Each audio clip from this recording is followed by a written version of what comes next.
C'est le 9h30 sur Mondico Télévision. Madame, Messieurs, bienvenue.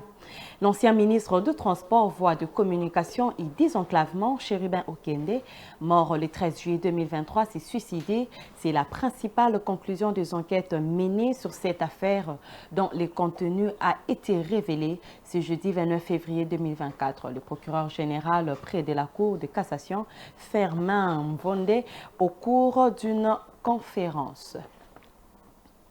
Les envoyés spéciaux du groupe de contact international sur la région de Grand Lac séjournent en République démocratique du Congo pour une mission de travail en pleine crise sécuritaire dans la région de Grand Lac, marquée par l'activisme des rebelles du M23 soutenus par le Kigali. Regardez. L'objectif de cette brève visite en RDC du mardi 27 au jeudi 29 février 2024 est d'écouter le gouvernement de la République pour avoir d'autres lectures des événements et de voir comment la communauté internationale pourrait accompagner le pays de la région de Grand Lac dans leurs efforts pour désamorcer les tensions actuelles, a déclaré Swang Sia, envoyé spécial du secrétaire général des Nations Unies pour la région de Grand Lac, lors de sa rencontre avec les membres du gouvernement, dont Christophe Lutundula, vice-premier ministre, ministre des Affaires étrangères, celui de l'Intérieur Peter Kazadi, de la Défense nationale Jean-Pierre Bemba Gombo, de l'intégration régionale Antipas Moussa Nyamwisi et le haut représentant du chef de l'État pour le suivi de la feuille de route de Luanda et les processus de paix de Nairobi, professeur Serge Tibongu. Christophe Lutundula, chef de la diplomatie congolaise, a exprimé son mécontentement en dénonçant le laxisme de la communauté internationale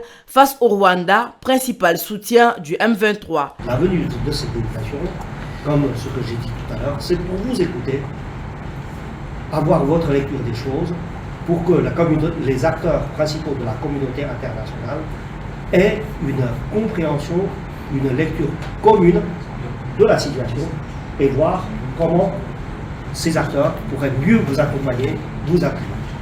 Nous gêne, nous, à RDC, parfois, qu'on voit, qu'on revient sur les mêmes choses. On a l'impression qu'on s'est accommodé la situation de la RDC. Donc, nous n'allons pas beaucoup nous étendre sur les faits, même les questions que vous posez, les réponses y sont. Vous le savez. Le président Joao Lourenço, en tant que médiateur désigné par l'Union africaine, a reçu mardi à Luanda son homologue congolais Félix Tshisekedi afin d'analyser la situation prévalente dans l'est de la RDC. Le résultat principal de cette rencontre est que le président Tshisekedi a accepté le principe d'une rencontre avec Paul Kagame. La République d'Angola, en tant que médiateur, a la responsabilité de faciliter les étapes suivantes pour concrétiser cette rencontre.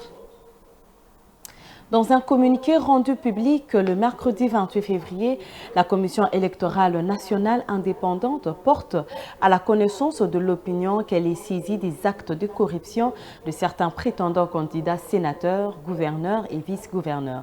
La corruption constitue un acte répréhensible et une infraction prévue et condamnée dans le Code pénal congolais. Suivez.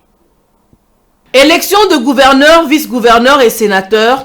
La CENI alerte l'opinion à travers un communiqué du rapporteur de la centrale électorale, Patricia Seya, publié le mercredi 28 février 2024 sur les actes de corruption de la part des candidats gouverneurs, vice-gouverneurs et sénateurs qui proposeraient de fortes sommes d'argent aux députés provinciaux pour être votés. La CENI dénonce ces actes et invite les uns et les autres à une compétition électorale saine, loyale, juste et dénuée de toute forme de corruption et fraude. Cet organe d'appui à la démocratie brandit la menace de sévir sévèrement contre tous les prétendus candidats et les grands électeurs qui se livrerait à ces vilains jeux qui est punissable par la constitution du pays. Un homme averti s'aligne, dit-on.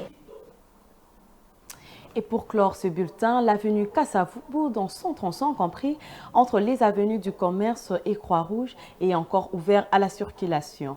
Pourtant, le communiqué de l'hôtel de ville avait annoncé la fermeture de cette artère de la capitale dont ces tronçons. Cette fermeture qui devait débuter le 24 février 2024 a été justifiée par les débuts de travaux de réhabilitation d'un grand collectionneur sur l'avenue du Commerce.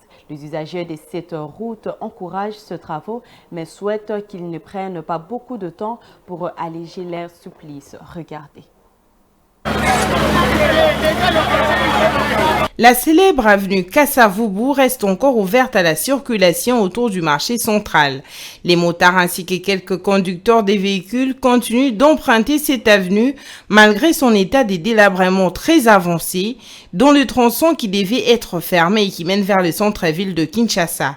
Le communiqué de l'hôtel de ville de Kinshasa avait annoncé sa fermeture depuis le samedi 24 février, mais cette fermeture n'a pas encore été appliquée. Les vendeurs qui sont le long de cette artère saluent cette volonté de réhabiliter ce tronçon, mais lancent aussi un appel à l'autorité urbaine pour écourter la durée des travaux afin de ne pas les pénaliser pendant longtemps. Les travaux n'ont pas encore commencé. L'idée de fermer la route pour la réhabiliter n'est pas du tout mauvaise. Le problème est que le suivi doit être fait car les travaux traînent beaucoup. Ici, c'est l'entrée du marché central. Quand vous barricadez la route dans un espace de 2 à 4 mètres et que ça dure une année, ce n'est pas bien.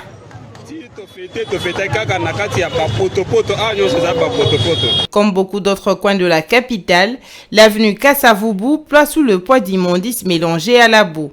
Cette situation perturbe la circulation et empêche les clients d'accéder à certains points de vente.